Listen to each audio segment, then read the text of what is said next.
दोस्तों, मोबाइल से मोबाइल तक के सफर में हम कदीम से जदीद हो गए। लिबास से खाने तक हर चीज बदल गई। शहरों में जिंगर बर्गर और फास्ट फूड की इतनी दुकानें खोल गई हैं कि आप अगर मकई की रोटी और साग खाना चाहें तो ढूंढते रह जाएंगे। घरों में बनने वाली लस्सी अब रेहड़ियों पर आ गई है। अब लंडे की पुरानी पैंट से बच्चों के बस्ते नहीं सिलते, क्योंकि मार्केट में एक से एक डिजाइन वाला स्कूल बैग दस्तयाब है। बल्ब एनर्जी सेवर में बदल गया और एनर्जी सेवर एलईडी में। अब बच्चे साइकिल सीखने के लिए कैंची नहीं चलाते, क्योंकि हर उम्र के बच्चे के साइज का साइकिल आ चुका है। जिन सड़कों पर तांगे धूल उड़ाते थे, वहां अब गाड़ियां धुआं उड़ाती हैं। पानी की टैंकियों का रिवाज चला तो घर का नलका भी बो की समय तो रुखसत हुआ। पानी के टब में मोमबत्ती से चलने वाली कश्ती भी नहीं रही। वॉश बेसन आया तो खुरे बनाने की जरूरत भी नहीं रही। चाय प्याली से निकलकर कप में कैद हो गई। सिगरेट आया तो हुक्के का खात्मा कर गया। पहले सब मिलकर टीवी देखते थे, अब अगर घर में एक टीवी भी है तो उसे देखने वालों की औकात मुख्तलिफ है। दिन में खवातीन रिपीट टेलीकास्ट में ड्रामा देख लेती हैं, शाम को मर्द न्यूज चैनल से दिल बहला लेती हैं।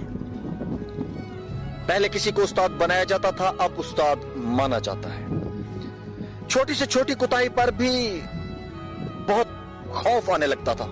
जमीन पर नमक या मिर्चें गिर जाती थीं तो होश उड़ जाते थे कि कयामत वाले दिन आंखों से उठाने पड़ेंगी। मोहल्ले का डॉक्टर एक ही सुरंग से एक दिन में 50 मरीजों को टीके लगाता था, लेकिन किसी को कोई इन्फेक्शन नहीं होती थी। यरकान या शदीद सर दर्द की सूरत में मौलवी साहब माथे पर हाथ रखकर दम कर दिया करते थे और बंदे चंगे भले हो जाते थे। इम्तिहानात का नतीजा आना होता था तो नसरुम मिनल्लाह व फतहुन करीब पढ़कर निकलते थे और खुशी खुशी पास होकर आ जाते थे। आइसक्रीम दुकानों से नहीं, लकड़ी की बनी रेडियो से मिलती थी जो म्यूजिक नहीं बजाती थी। जिन घरों में टीवी आ चुका था, उन्होंने अपने दरवाजे मोहल्ले के बच्चों के लिए हमेशा खुले रखे।